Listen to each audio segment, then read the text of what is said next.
பண்ணிகிட்ருக்கேன். இந்த எக்ஸ்ப்ளோரிங் ப்ராசஸில் எத்தனை பேரை மீட் பண்ண போகிறேன்னு தெரில, எத்தனை ஃபாலோவர்ஸை கெயின் பண்ண போகிறேன்னு தெரில, கெயின் பண்ணுறேன்னா இல்லையான்னு தெரியல. பட் பைத்தியக்காரத்தனமாக ஒரு விஷயத்த நம்பி பண்ணால், பைத்தியக்காரத்தனமான ஐ மீன் ரொம்ப விகரஸாக ரொம்ப ஸ்ட்ராங்காக ஒரு விஷயத்த நம்பி இறங்கி அதுக்கான எஃபர்ட்ஸ் நல்லா போட்டுகிட்டே இருந்தால் கன்ஃபார்ம் ஒரு நாள் அது ஜெயிக்கும், இல்லை ஒரு நாள் அது எதனா ஒரு ரிவார்டு கொடுக்கும்னு நம்புகிறேன் நான்.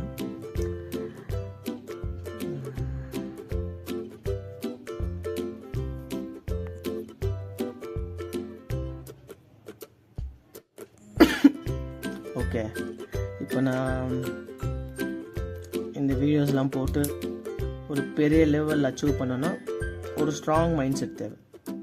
அந்த ஸ்ட்ராங் மைண்ட் செட் இருந்தால் தான் யூ கேன் வின்.